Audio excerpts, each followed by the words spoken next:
Good evening, race fans, and welcome to the second edition of the Pit Report, live on the HD Radio Network. I am here alongside with Josh Gerlach, as always, on this Thursday evening at 7:30 Eastern, bringing you all the news and action across the racing board and sim racing as well.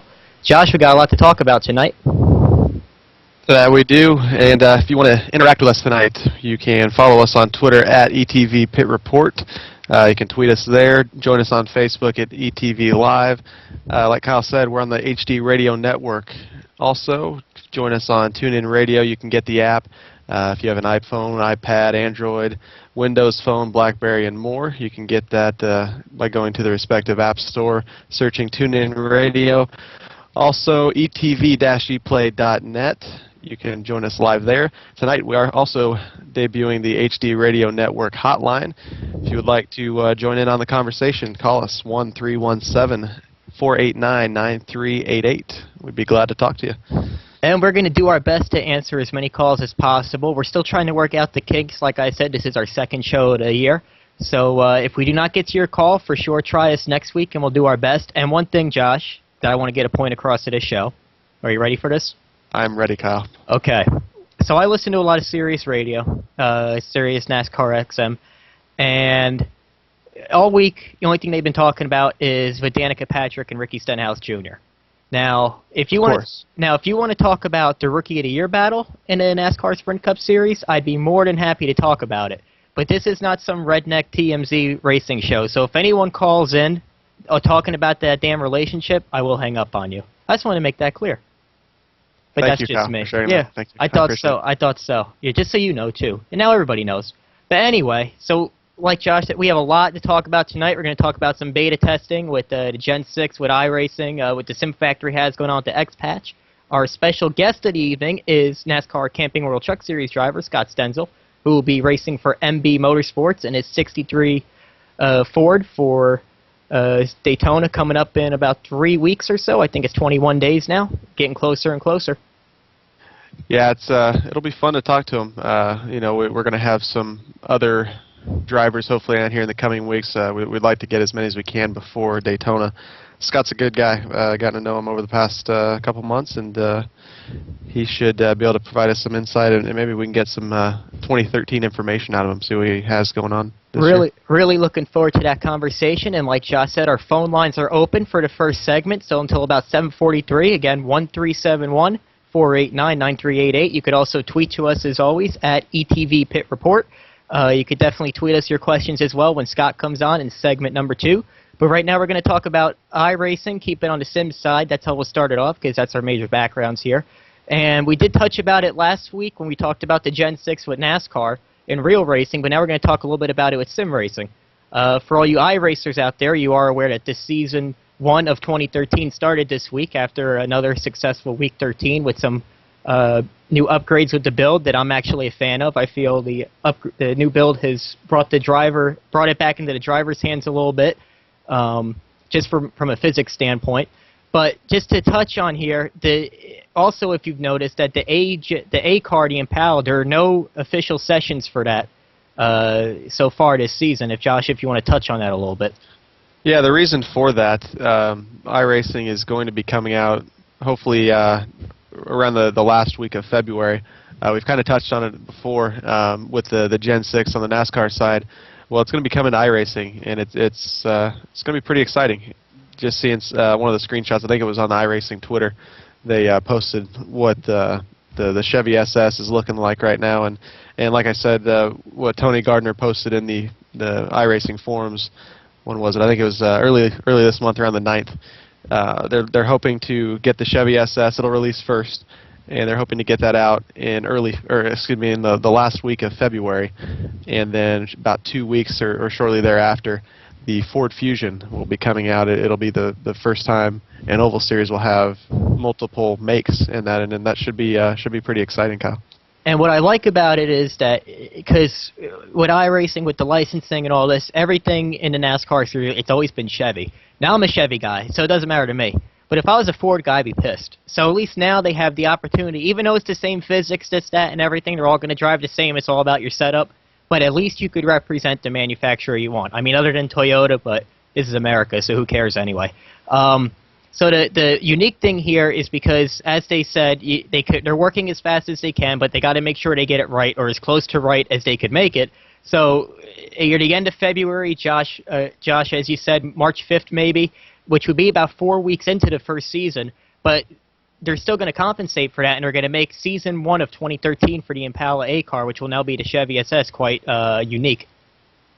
Yeah, it will, and the costs for the cars are going to be the same. And if you buy one of the two, or if you just don't, like I said, if you're a Ford guy, you don't want to see or don't want to pay for the Chevy, you can do that. You'll still be able to see each car, and you won't have to pay for it. They're both going to be at $11.95, and let's see. Now here, well, my understanding of it was, I'm going to read it. I'm reading the post off the forum now. I got to look for it. But my understanding was, if you already have the A car, the Impala, which I have, that if you buy the Chevy one, it would only cost you $6, which is half price. But regardless, the Ford, you would have to pay full price for. But I'm looking at that right now. I don't know if you have any more information on that.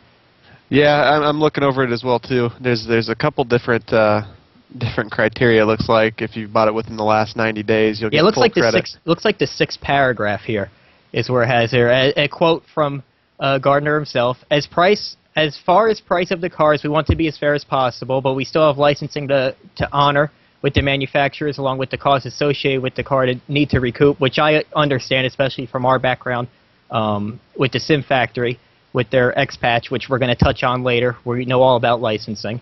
So, but it says, so the normal prices will be $11.95, as most iRacers know, but however, if you own an existing Chevy Class A Cup car on or before February 25th, we will give you $6, so basically a 50% credit for the new Cup car coming in March. Right, and they also say here too, if they release the new car before February 25th, they'll also move the date up the day before the car releases for getting the credit.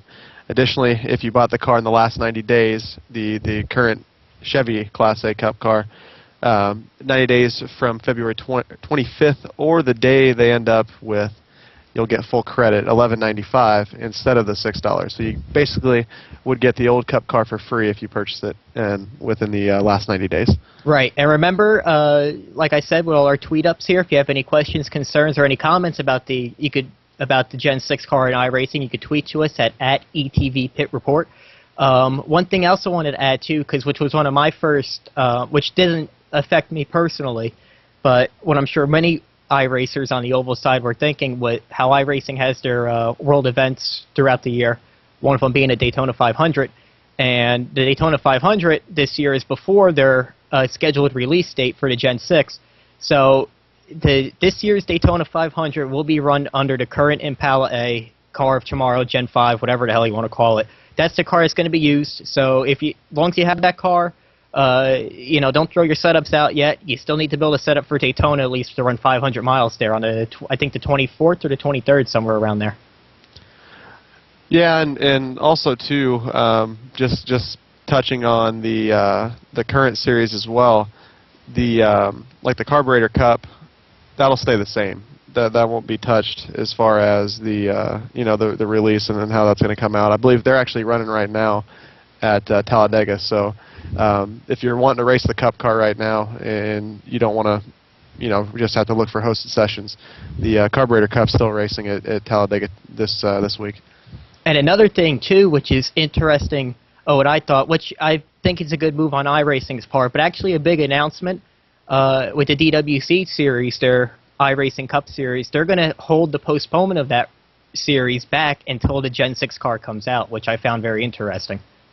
Yeah, and I heard too on another ETV broadcast by somebody, I don't believe that they were a DWC driver, but they were in touch with a couple, that they won't actually, unless they're beta testing it, they won't be getting the Gen 6 car before anybody. I think that was a rumor that may have been floating around, but if that source is correct, then the DWC guys will be getting it all at the same time that the build is released. Yeah, and I find that interesting too. That's going to throw, I mean, we know Ray Alfaro, he's a beta tester. Now, isn't that going to make an unfair advantage if you have these guys that have been beta testing for months and months and months, and now you're going to throw these other guys just out into the line of fire with a week of practice? Yeah, but I mean, you have that anywhere. If in any game almost, you always have beta testers that are going to get a head start, and that's just the nature of the beast. I don't know. I just think with something for the DWC, I mean, this is their big series here. So I just think that those guys should have. I mean, just like with the Cup teams, how they had extra testing in Daytona, and how NASCAR is allowing all these extra tests, just as we touched last week on the show. I think these DWC guys, for being on, I mean, I wouldn't call it, I guess it is a national internet broadcast. I mean, some of these guys do have like a following, like they have fans. So it's just like the real deal, just on a computer. So you would think iRacing would want to put the best show on possible. So I would just think that'd be the best way to go. Yeah, and I mean, you don't want to go out there and run something half-assed. I mean, if it comes out and, you know, there's a lot of bugs or something with it, you want to make sure it's good, like you said, for something that's going to be broadcast all over the United States and over the web, over the world. So I can see why iRacing would be pushing that off. You want to definitely have it all in one car, not be changing stuff, because that also is not fair to the drivers that participate. But in the end, it's going to be a wild card, and it's going to make this year's DWC, at least the beginning of it. And I think it's going to be a lot like the Cup Series in real life, too, where someone's going to hit on something quick, and then it's a matter if they share their setups or not. I doubt they would. And it's going to be a very probably the most wide open series that we've ever seen on the iRacing format. But we will touch more on that later in the show, probably towards the fourth segment. The phone lines will be closed for segment 2, but again, you could tweet to us at ETV Pit Report. Tweet us your questions, concerns, comments. Scott Stenzel, Camping World Truck Series driver, he will be up next in segment 2, and we'll have that for you right after the break here on the ETV Pit Report and the HD Radio Network. Hi, I'm Angela Hall, CEO for Halls on Post Incorporated. We are the premier income tax preparers to the sim racing community. You sim racers know that where you live is not a barrier to working with others. So please do not let your local income tax prep stores hijack you into paying their expensive fees up front by taking them right out of your refund. Here at Halls on Post, we do things a lot differently. We will prepare your return, review it with you, e-file it, and release your file copy, and you will not have to pay in advance for any of these services. Sim racers, please believe me when I tell you that we are the only tax practice out there that will allow you to pay after you receive your refund. The only catch is this: you promise me that when your refund arrives, you will make Halls on Post Incorporated the very first check you write. So make the switch to Halls on Post Inc. We will hop right on it and treat you respectfully, discreetly, and fairly. No gimmicks and no hidden fees. Sponsored by Bob Earl Racing, VRC Virtual Racing Chassis, Real Sim Racing, Full Throttle Cup Series returns to ETV Live in 2013 every Monday night, 9:20 p.m. Eastern. A full 36-week season. Join Mike Keaton and Wesley Allen as they call the action from the booth, and Dakota Ehrman reporting from pit road. Strap in and buckle down, cowboy. 2013 Full Throttle Cup Series on Monday night is back in the saddle again. Flag-to-flag coverage provided by ETV Live, the only choice for your online racing broadcast entertainment. See us at etv-eplay.net. Welcome back to segment 2 of the ETV Pit Report, presented by Halls on Post Accounting and Tax Services. Remember, it's tax season. For all your tax accounting needs, visit hallsonpost.com. And Josh, you have a very special guest standing by. He's special, all right. We have the driver of number 63 Mittler Brothers Machine and Tool F Series in the NASCAR Camping World Truck Series. His name's Scott Stenzel. You can follow him at Yellow Stripes TV on Twitter or Scott Stenzel Racing on Facebook. He is live from the MB Motorsports Race Shop. How are you doing tonight, Scott? Doing good, guys. Thanks for having me. I believe, Kyle and Josh, who else is here? No, it's just us, man. You've got us. It's you guys. All right, cool. You're stuck with us warm welcome. Yeah, no, more than happy to have you. So what are you doing out in St. Louis right now, Mr. Stenzel? Freezing my cojones off. It's about down to 7 degrees tonight, guys. 7 degrees. Jesus I'm a Florida boy, and not less than that. That's a far cry from Orlando weather, even on its bad days, Mr. Stenzel. Yeah, I've still got I was just out in the cold. Thank you. So I'm warming up now. So I've still got you beat. We're at 5.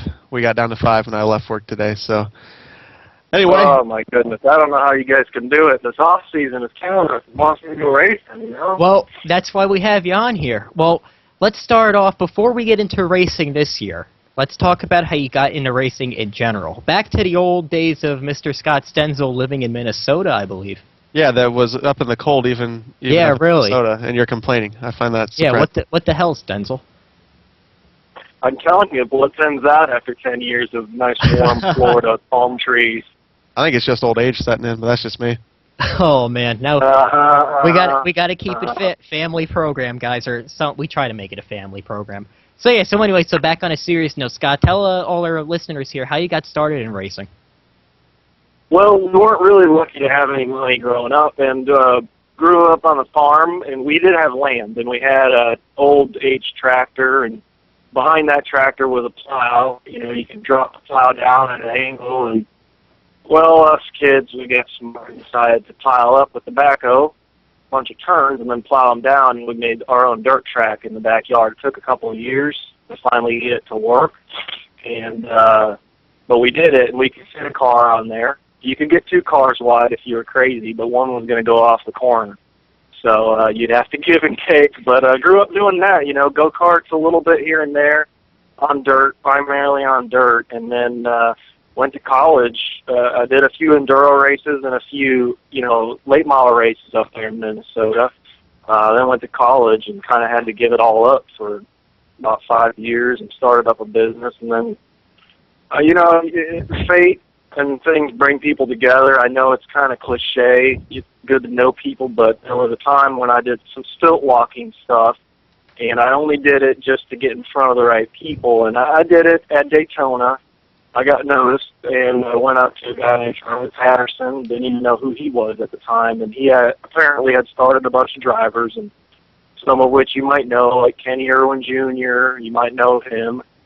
You know, he's now passed, but he did work with Tony Stewart as well as Ryan Newman, and he took me under his wing back in '04, and we kind of worked on a program for a few years, but didn't really get much seat time realistically in a truck because money is a huge issue. So the only way I could train before having a shot was racing sim.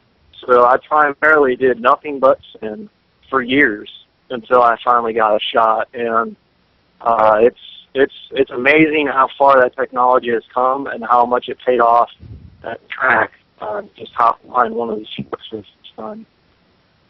Now we had Casey Pierce last week too, and he's pretty much just a racer that came from sim racing only. He didn't have any real racing experience before he was sim racing. What kind of stuff can you do that really helps prepare you for, you know, getting out there in the real thing and the truck or in an ARCA car like you have experience in? Visualize. It's so amazing that you can actually see everything that's going to happen before you show up to the track. So when you show up to the track, you're not thinking, where's the line? What's the corners look like? What's the speed I'm going to be coming into the corners? You get that stuff out, to mention about 100 times before you can actually cut a fast, you know, qualifying trim lap. But, you know, you don't have to spend money to do that. So right. There's so many things that, and you guys know, you're in the sim world. You guys, we all race together once in a while, and Casey and I race together too. And as you guys know, and all the fans out there that are listening to this right now, there's so much you can learn from sim racing. And I can tell you personally that Scott Stenzel takes sim racing very serious. Just as a matter of fact, should I tell him, Scott, about the other night on iRacing? You're having not so great of a night, but you just kept trying and trying. I didn't think you were ever going to go to bed the other night. You had to bring that night up, didn't you, Of course Kyle? I had to bring it up. Well, it's recent, it's in my mind, and I thought, you know, our listeners would like to know that you're into sim racing. So you're as competitive with sim racing as you are in the real deal, even if it means staying up till 1 in the morning. Well, and I do have to say too. Yeah, you're right. Scott's probably the most serious about it from all the guys that have come through here. I mean, he's really spends a lot of time and practices, and I mean, like you said, it can really help you in real life. Remember, guys, if you're listening to us, feel free to tweet us at ETV Pit Report or at Yellow Stripes TV. Scott also earlier was talking about Charlie Patterson, and at www.makingthedriver.com. There's actually some episodes on there. Pretty interesting to kind of see how he got in touch with him. What? I was going to say, didn't you publish those videos, Scott, with your company DigiCraft there? Yeah, we actually help produce those videos. It actually shows the stages you go through, trials and tribulations of becoming a driver in, let's say, the NASCAR series or any series for that matter.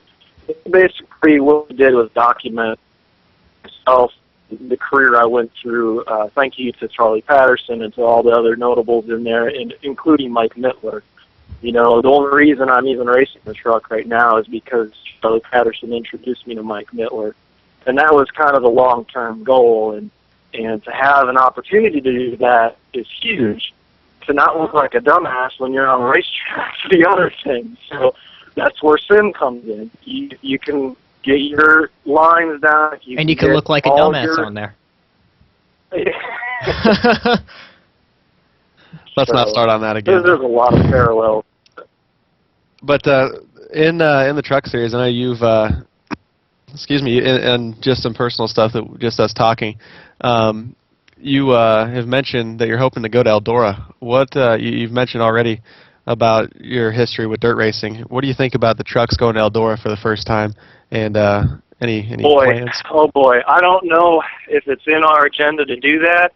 It would be an amazing venture to do it. It's going to be difficult. What a lot of guys might not know. From a team side is you almost have to build a custom truck for that track.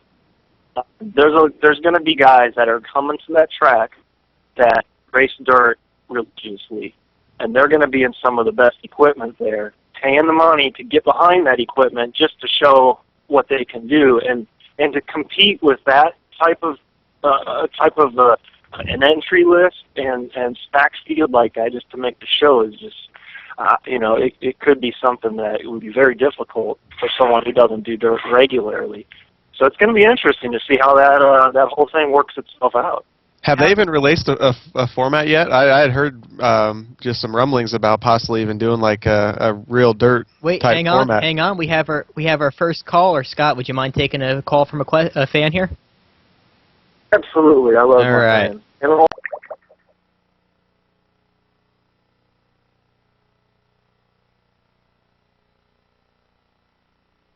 Oh, all right. Well, I hit the wrong button. Okay. You guys got me here? Yeah, who do we have on the line with us? What? I don't know who we have on the line with us. See, as I mentioned to our listeners earlier today, I have no idea what I'm doing, but whoever just called, and this is on live radio, by the way, whoever just called, if you call back, I will be sure to answer your call the correct way. So my apologies to that. And anyway, I think we still have Scott online with us, don't we, Scott? Scott, you have us, right? Yes, I do, guys. Oh, thank God. All right, so I didn't screw up that bad. This is why you don't put Kyle in charge. Wait, all right, they're calling back. Okay, I got it now. Okay, welcome, caller. You are now on the air officially with the ETV Pit Report. Give us your name and location and your question.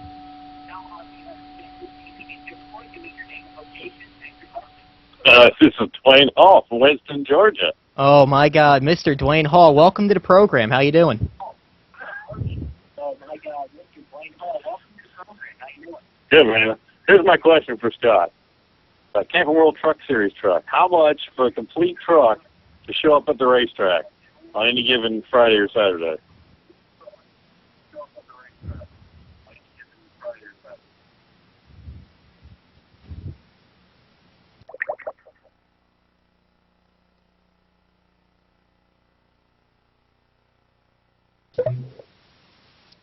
All right, so somehow we lost Scott. Dwayne, do you still have us?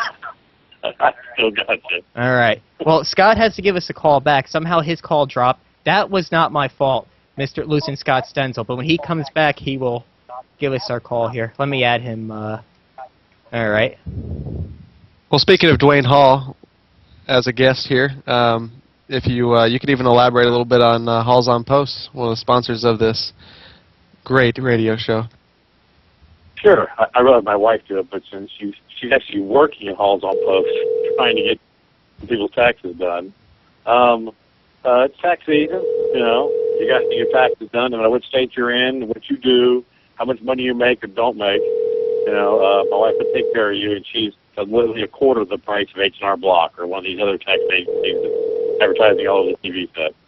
So if you guys sim racers having your taxes done, I mean, she's the place to go. Hey guys, definitely the deal. All right. We Sounds got Scott good. back.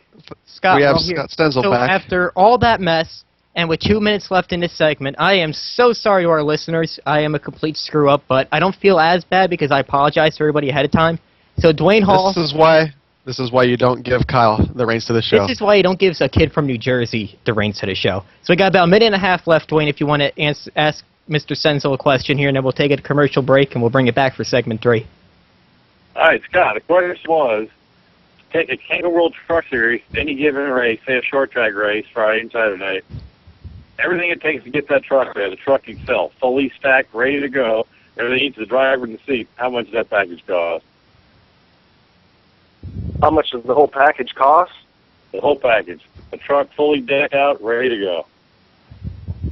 Oh boy, you know, are you talking short track or are we talking intermediate or speedway? We'll just say short track.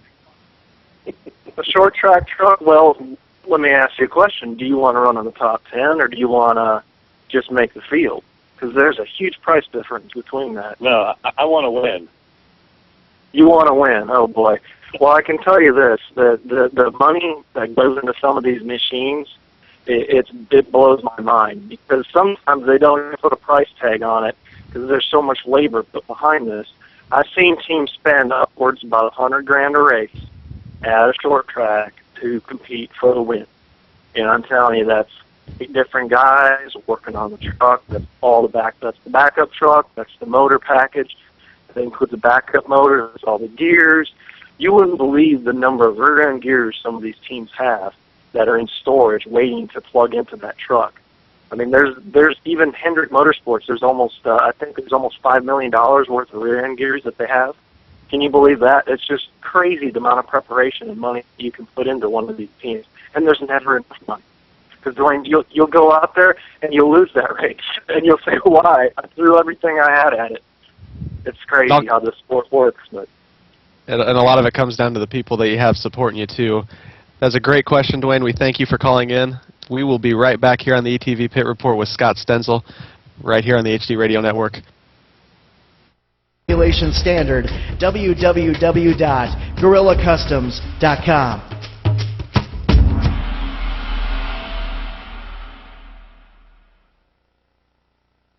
Team Racing Series returns to ETV Live on Tuesday nights following the Fast Track Racing Series radio show. After organizing a highly successful team series in 2010, Jerry Wolf is back with some kick butt, take no prisoners, team racing action like you have never seen before. The ATV Live Team Racing Series is sponsored by HD Radio Network live on Tuesday nights from 9 p.m. Eastern. Don't wimp out, dude. Catch the action live at etv-eplay.net. Don't worry about it. You'll get the hang of it. Welcome back to the ETV Pit Report here with Scott Stenzel. Again, if you are an active user on Twitter, you can follow him and tweet him at YellowStripesTV. Make sure to like his Facebook page, Scott Stenzel Racing. Again, he is live from the Mittler Brothers Motorsports shop, driver of the number 63 Mittler Brothers Machine and Tool F-Series truck in the NASCAR Camping World Truck Series. We haven't really got to touch on it too much, Scott, as far as the software that you use. What exactly do you race on when you sim race, and do you have any preference over one, or are they both nice tools to have? Well, that's a great question, Josh. There's 2 software platforms that I'll use pretty religiously. The first one that I use, there is a wonderful truck series version of it. It's the Sim Factory, and they have produced an amazing replica of the truck series, and believe it or not, it's pretty darn accurate. I trained on it several times before doing my first Kansas 1.5-mile track, and it was dead on. It was dead on. The way the truck feels in the draft, the way it responds to the cornering, everything was dead on. And there's a good guys in there racing that series. In addition, iRacing. Most of you guys know about iRacing, and it's the most popular one in the industry currently.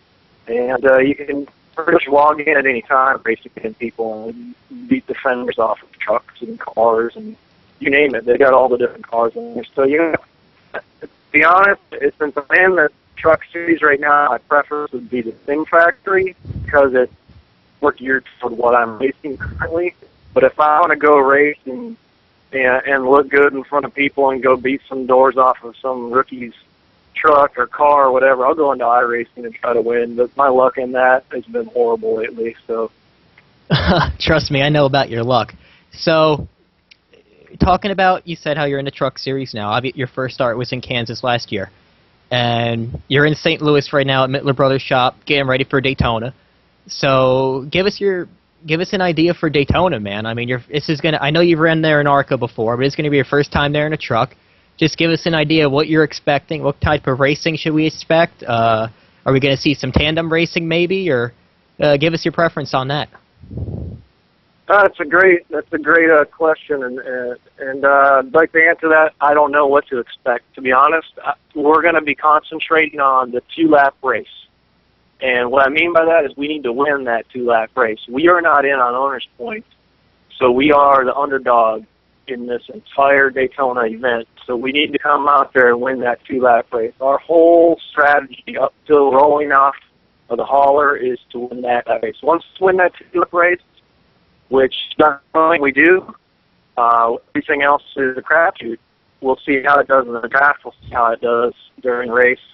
You know, you guys probably seen the last couple of races at the series of Daytona. They are spectacular. They are crazy. They are wild. They come down to the last lap, and people are 3 wide wrecking each other. I just don't want to be involved in it. And if you're not involved with it, you got a top 10. So I'm hoping all those things line up and we come out with the top 10 would be a victory for us. Well, I'm hoping I bring you some good luck from standing there in the pits in your pit box over there. So maybe. Well, you better be changing the tires good, Kyle, because you got the right front duty. I think the only thing that I could handle, maybe I don't even know if I can handle that, is just giving you the pit sign there. To stop on the sign. That's probably the only thing I'm capable of doing. There, maybe I could be in your ear yelling at you during a race. Man, if you got stuck with him doing something, that would be crazy. I just don't want to be responsible for any type of expenses I might have to pay for that I can't afford. But anyway. Oh, it doesn't take a genius to wave a pit sign. You'll be all right if that's what we're doing. We're dealing with Kyle. Yeah, exactly. We're dealing with Kyle Taraska from New Jersey here. 1-317-489-9388 if you have any questions for Scott, and at ETV Pit Report on Twitter if you want to tweet us any questions. So talk about, you were saying with the Sim Factory before, we've been working close together, getting the X-Patch out, which is the Sim Factory's new development game that involves the trucks along with the ARCA cars. Talk about, and we talked about beta earlier in the first segment with iRacing and the Gen 6. Talk about what you've been seeing over there, how you've been, with the experience that it's been dev testing for the company, and where you see the game heading. Oh, I see a bright future for this, for the X-Patch and for where the Sim Factory is going. I think if it was more mainstream and marketed into the iRacing group, I think a lot of those iRacers would migrate over easily. Not only does it offer what I feel in comparison a better physics package when it comes down to it, it's just a different style of racing. And it's anytime you can get into a different style of racing, you're only making yourself better as an all-around racer. You'll see guys, and that's why these guys that are in the Cup Series are going back into the Nationwide Series. That's why you see those guys in the Cup Series going onto the dirt tracks at Eldora for Tony Stewart's a big deal. There's a lot of reasons why guys are still racing all different types of cars or trucks on the side, because it just makes them a better driver. Yeah, I mean the sim, like we talked about last week. Sim racing is a big tool, and I think it's just going to continue to grow its presence within racing in general. And I mean it's got a huge use, and like I said, I think it's only going to get better. Scott, me and Kyle, we want to thank you very much for being on the show with us tonight. We do wish you the best of luck and a bright future in NASCAR for many years to come. See you in Daytona, bud. Thank you guys for having me. Always a pleasure, and call me anytime. I'll show up on the radio show. Sounds good, man. Hopefully it'll be under warmer conditions, maybe some Orlando weather, not St. Louis weather next time. But yeah, bring it up here. At least you're in St. Louis for a good cause, though. It's a big deal. And like Josh That's said, right. Working on the race truck. you're damn right. And and I'll be there waving the pit sign or doing something. As long as I don't screw you up, then I will be more than happy to assist you, or at least just stand there and cheer you on, or make myself useful. But anyway, thanks again, Scott, for being on, and we'll talk to you in a couple of weeks. Absolutely. Take care, everybody, and take care, race fans. Enjoy the show we put on next month. Thanks, bud. All right, guys. Like we were talking about with Scott there, the Sim Factory is coming out soon with a new patch that actually updates a lot of most of the tracks, actually, and is going to be coming out with the NASCAR Camping World Truck Series Chevy truck. And from pretty much being in the development from the start, it's something that is going to be a great addition for the ARCA sim racing community. I think it can really broaden the reach. I just know off the top of my head, like Michigan, Pocono, Nashville. Nashville is going to be a brand new track compared to what's in ARCA sim racing right now. Kyle helped me out. There's so many new graphical updates. I think Kansas as well. Yeah, and I just want to add, because I know as soon as he said Nashville, there's probably about 20 of you saying, oh, well, Nashville don't race in there anymore. A lot of the main teams, especially RCR, I'll give you a personal story. We were racing one night back in the spring last year, and Ty Dillon and Tim George Jr. came on, it was probably on a Tuesday night, around 8 or 9 o'clock, and they were heading out to Nashville the next day to test their trucks for the season, to get some data. So it may not be as useful to the actual sim racer, but our software is also based for the drivers as well. Whether they're going to be racing, because they spent 2 hours in there that night just hitting laps, just so they already have a fresh frame of mind going into the test the next day. But also, like Josh was saying with the tracks, we also have a lot of ARCA tracks. We have Salem, Berlin, Toledo, New Jersey Motorsports Park. So there's a lot of keys for development. To get involved, if you have a copy of ARCA Sim Racing 08, you could contact the Sim Factory team at thesimfactory.com or visit thesimfactory.com/main to get you hooked up there. The X patch will be a free add-on for those who already have the current ARCA 08 simulation game. Yeah, so you do not have to pay a single dime more to get involved and be able to race with the trucks. So it's really going to be a great release for the community. Just from races that we've had, just from the races that we've had in the development testing and some of the series and different leagues that run that right now, it's in an open beta. So like Kyle said, contact team at thesimfactory.com and visit the official forums, simfactory.com/forums, and there's information on how you actually go about getting involved with the open beta. Again, there's no set deadline right now for the release, but we're hoping that within the next month or two, some headway will be made and we'll be able to get that out. And listen, guys, we're not trying to be salesmen here. I say this every week. We talk each sim or whatever. And the physics on this game, as Scott was saying, you get the more realistic feel than what iRacing can perform. For whatever reason, I don't know what the deal is. I'm not into all that deal. But I promise you, if you try these trucks out in beta, you will want to buy the game. I guarantee it. I could promise you that. It's easily the best racing that I've ever had in sim racing. I mean, the way that you have to drive them, from what we've been told from countless NASCAR truck drivers, with the way momentum factors into the low horsepower trucks is amazing.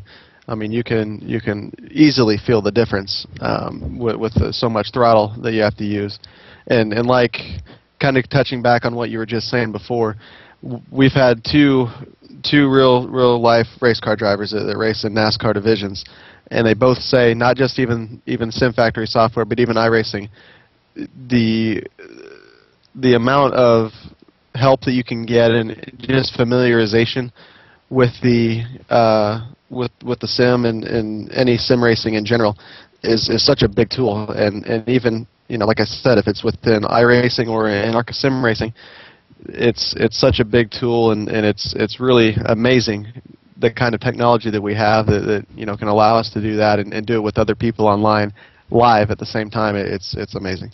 Yeah, just don't write this sim off. I'm telling you, if you buy it, you will want to keep it. I could promise you that. It's more for the sim racers out there. It's more of a league-generated sim right now, not so much with iRace. So if you're just a guy that likes to come home at 10 o'clock at night, pick up in a race, or even in the middle of the day, and then just carry on with your day, it probably wouldn't suit you as best. But if you just want to try just to test around, screw around, or whatever, I think it's worth the money. It's not a subscription-based game or anything like that. You just pay your $50 just like if it was Madden or any other console game or something like that. Not saying that this is a console game, but it's just a one-time fee. Everything else is included. And we're going to have a whole league calendar set up on the Sim Factory Series website, www.thesimfactory.com/series, which will be up at the end of the week. So if you want to check that out, there's a different league running every night, cars and trucks. You go back and forth, and I'm telling you, I promise you, you'll love it.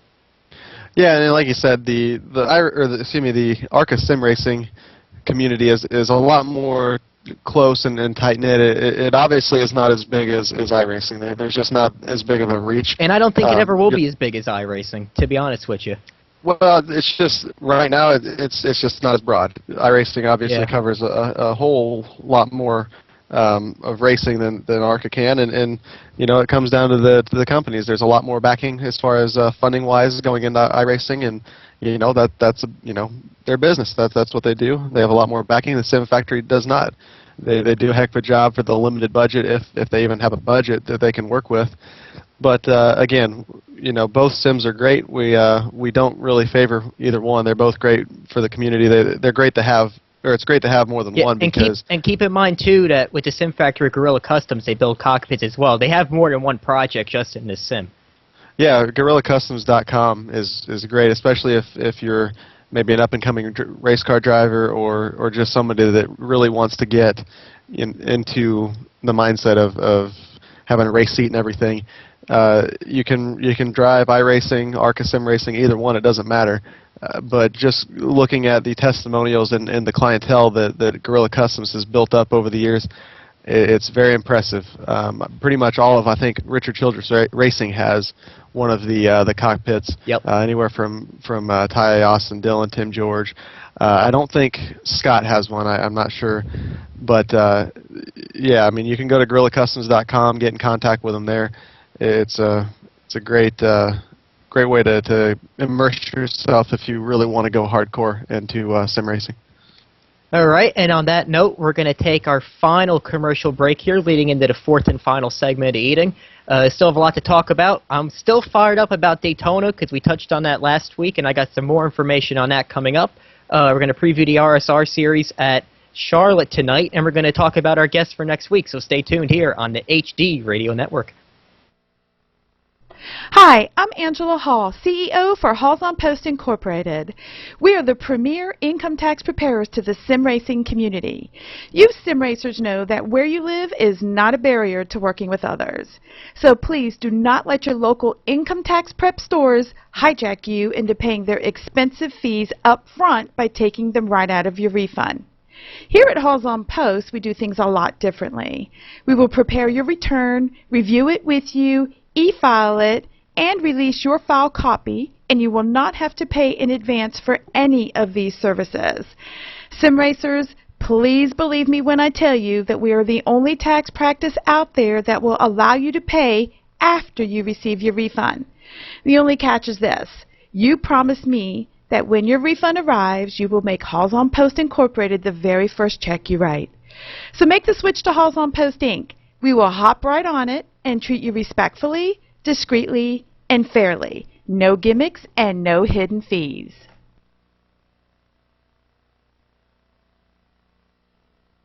Sponsored by Barbaro Racing VRC Virtual Racing Chassis Real Sim Racing Full Throttle Cup Series returns to ETV Live in 2013 every Monday night, 9:20 p.m. Eastern. A full 36-week season. Join Mike Keaton and Wesley Allen as they call the action from the booth, and Dakota Ehrman reporting from pit road. Strap in and buckle down, Cowboy. 2013 Full Throttle Cup Series on Monday night is back in the saddle again. Flag-to-flag coverage provided by ETV Live, the only choice for your online racing broadcast entertainment. See us at etv-eplay.net. Welcome back to the final stretch here on the ETV Live Pit Report. I am once again Josh Gerlach, along here with Kyle Taraska. Make sure to follow us on Twitter at ETV Pit Report. You can also get us on Facebook at ETV Live. TuneIn Radio is a great app to have on your mobile device. You can get that either the Apple App Store, Google Play, BlackBerry, anything, iPhone, iPad, easy enough for me to say. Also, check us out on the HD Radio Network, hdradionetwork.com, etv-eplay.net. And also, if you have any final questions here in this last stretch, you can call us 1-317-489-9388. Phone lines are open. Kyle, for the last stretch here, I know you're very passionate about the Daytona International Speedway. You made that very clear to us last week, and I think you want to continue. Did I make it too clear? You made it very clear. I made it very clear. Well, at least I got my point across. So for those who didn't listen last week, and if you've been living under a rock, that's okay. Joey Chitwood and the boys and girls from Daytona International Speedway during the Sprint Media Tour a couple weeks ago, they revealed their renders for what they plan to do over the next 3 to 4 years, I believe, for a grandstand renovation at Daytona International Speedway. It would put 250,000 people in the seats on the front stretch, and I think from rumors that I heard, it would eliminate the back stretch. You heard him right. You heard him right. That's 250,000 people on the front stretch of Daytona. Yeah, that's one thing. I didn't screw that up. I know I screw a lot of things up. I did not screw it up. That is, in fact, I could find it somewhere on the internet, but I can't show you it because you're listening on the radio, so you can't see it anyway. So that doesn't matter. But yeah, 250,000 people. Main concern is, who are they going to get to put in the seats? Where are they going to park all these people? And there's literally no room for this. I mean, the track is up against the highway to begin with. The track is built in such a tight spot in between US 92, all the hotels, the shopping centers, and the airport along the backstretch. There's nowhere to put these seats. And like I said, I just think it would be ridiculous to have 250,000 seats, especially in one spot at a track, and you don't sell all the seats out. Because I just think that'd be embarrassing for the sport. For their biggest race at Daytona 500 to have at least big globs of empty seats. But if NASCAR could sell 250,000 tickets for one event, they would do a hell of a job, because I just don't see that happening. Well, neither do I, and I don't even see it. So I called Sirius XM NASCAR Radio, Trade and Paint, with Rick Benjamin and Chocolate Myers earlier in the week on my way home from my college class, and they were very responsive. It was my first time calling in, so which I thought was pretty cool. I've been a long-time listener to the show. So we talked for about 3 or 4 minutes, and Chalk, he pretty much put it in the best words that, and he made me a believer that they're not going to do anything that they know they can't do. They like to, they may want to think big, but Joey Chitwood, they're not idiots either. If they see how, I mean, this could be a project, maybe they say they want it done in 3 or 4 years, it could be done in 10 years. If the sport's not grown enough where they could, or if they're not seeing economic improvement where they could do this, they're not going to do something that does not economically make sense for the Speedway, NASCAR, and the fans. Well, regardless, it all comes down to the almighty dollar, especially with NASCAR. I think we've all seen the way Brian France has been rolling since he has taken over the reins, and that's just my opinion. I think it's all just about the money. They just want to make as much money as possible. But maybe next week we can continue the discussion on this Daytona plans that they have going on right now. We're just here to touch on it. Like I said, I'm fired up about it, and with it coming up on Speed Weeks, I think only 2 or 3 weeks away now. Valentine's Day is when it officially starts with the media tour. So it's just something to talk about. It's fresh in everybody's minds. Remember, 1-317-489-9388 at ETV Pit Report if you have any questions, concerns. And just one other thing I want to talk about, too. The tower seats on the short straightaways, I sit in the Keach Tower, row 44, section J for the 500 if anyone wants to come by and stop and say hi for the 500. But, I mean, those seats have been there forever. I know those seats in particular have been there since the 70s. A lot of seats there on the lower levels, they've been there since the beginning of time in the 50s.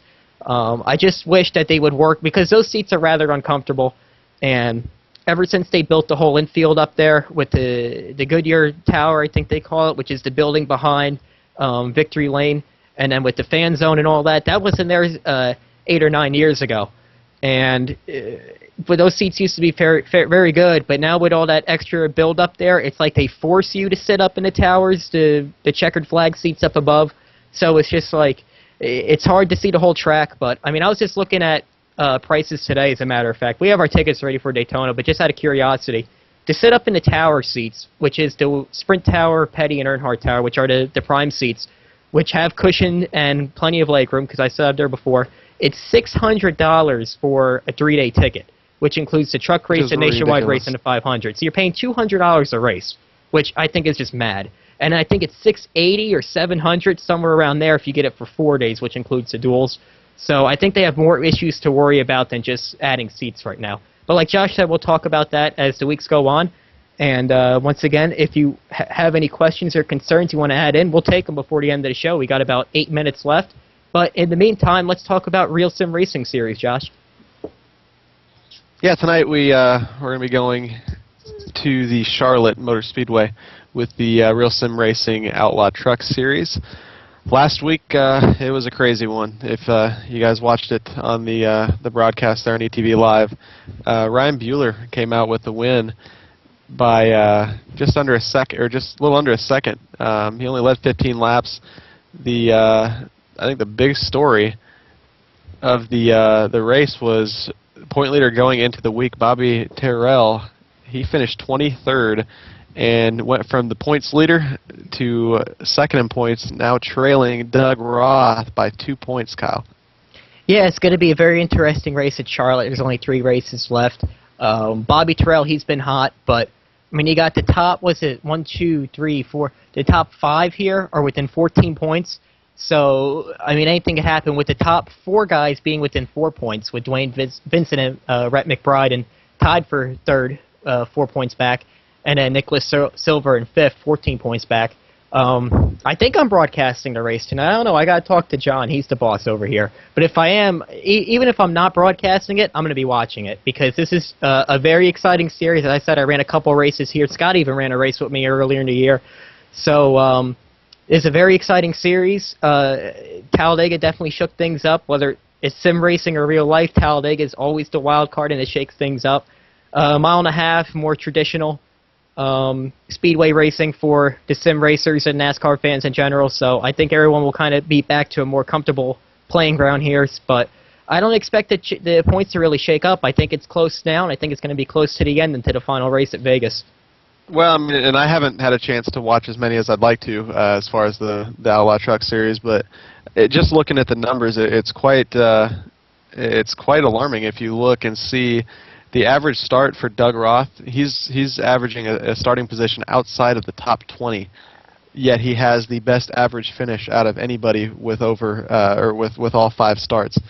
He's averaged a 22.2 starting position, and he averages a 7.8 finishing position, which is just crazy, because anybody that has raced or sim raced, especially in a competitive series like they have at RSR, that's not easy to do. And I mean, if you can imagine if he would be able to get just even maybe 5 or 7 positions better on a starting position on average, you know, who knows what he could have done already this year. He only has 2 top 5s out of the 5 starts that he's had, but he's had 4 top 10s, and he's had the best finishing position, and that's all that you can ask for when you're trying to go out there and win a championship. Especially with such short races. It's only a 90-lap race tonight, the mile-and-a-half track, and you figure they go 30 seconds a lap.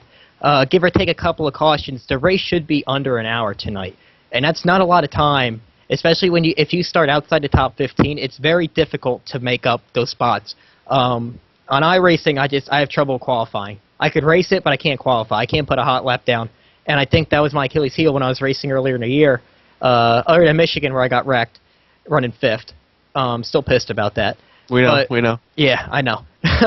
And but like earlier in the year, like at Chicagoland and Homestead, I would start like 20th, 23rd out of like 35, 36 guys, because I suck. As you know, with the phone call, I screw up all the time. But as the race went on, as the long runs went on, I finished top 10 in every race, but I did not have enough time to make up all those spots to battle for the win. Now, I was never in the points talk anyway, so it didn't matter. But for people like Terrell and Roth and McBride and all them in silver, they gotta get their act together qualifying. They gotta qualify up front. They gotta put the pressure on, and they gotta play some mind games, head games, show who's boss here with these final 3 races. Yeah, and I was about to say the same thing. There's only 3 races left in this series, and it's going to come down to the last race. It does not. I have no doubt in my mind that this championship's going to be decided the last week. But I mean, we thought last week, and we even said it on the show that Talladega is it's a wild card. You never know what to expect there. So Charlotte, I think you'll have a lot more of a predictable type race. Charlotte can be a tough track to some guys if you don't have as much experience as some of the other guys like myself. It's a tough one for me, but these guys are professionals at the RSR Racing Series, and I think that they'll put on a great show tonight. Yep, RealSimRacing.com if you want to check out that series, all the information.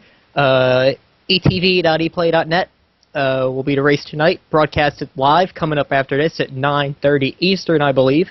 And Josh, give the listeners a word of who pays the bills around here. Well, we have a lot of great people that are turning buttons, pushing turning knobs, pushing buttons. I don't know what I'm talking about. Obviously, you don't. Fun around okay. Kyle too much. But yeah, the guys that make it happen, John Wessling, JD Webb, and the HD Radio Network. It's what makes this possible for us. So be sure to visit them, like Kyle just said, etv-eplay.net, hdradionetwork.com. Also follow us on Twitter, like we've been saying tonight, at ETV Pit Report. Our number to call in for next week, keep it handy, 1-317-489-9388. And pick us up on the old smartphone if you're not going to be at home. Get the TuneIn Radio app. Like I said before, you can get it on the iPhone, iPad, Android, Windows Phone, BlackBerry, Palm, Samsung, anything basically. TuneIn Radio has it. Search us, ETV Live. You will be able to hear Kyle and I on there. And also, just for our personal Twitters as well, I'm at Josh Gerlach, or Josh_Gerlach. Kyle's at K_Taraska. Hit us up with any questions. We'll be glad to cover them. So yeah, and why'd you say old smartphone? Are you trying to say smartphones are old now? Because I don't even have a smartphone, so that kind of makes me feel really bad about myself. Well, I know the Google goggles are going to be coming soon, so you never know what the hell's going to come up. You're damn right. Just to preview for next week, we plan to have Justin Boston, ARCA Series racing driver for this year for Venerini Motorsports, and Zloop Camry for Venerini, like I said. He'll be running this year at Daytona in the full schedule as well. And his good friend and a good friend of mine who I actually just met, Aaron Granskopf. Oh, man, I can't even talk tonight. Aaron Granskopf of DisabledRacers.com. We're going to have them on next week to talk about some sim racing side with the Disabled Racers. Really good cause going on over there. Talk to Justin about how they all met and his plans for ARCA in 2013, starting at Daytona in just a couple of weeks. Remember, they start a week earlier than everybody else because that's the afternoon of the Sprint Unlimited. So, and on that note, and I just got a personal story quick in these last 40 seconds. The HD Radio Network, it's badass. I was typing a college paper last night because at like 1 in the morning, and the HD Radio Network, it kept me up at night listening to some 80s hair band because I listen to that stuff because I'm like, I live in the dark ages. But that's okay. And on that note, we are going to close out for tonight's show on the ETV Pit Report here on the HD Radio Network. For Josh Gerlach, John Wessling, the producer, Scott Stenzel, thank you for joining us tonight, and myself, Kyle Taraska. We will catch you next Thursday night, 7:30 Eastern, live on the HD Radio Network.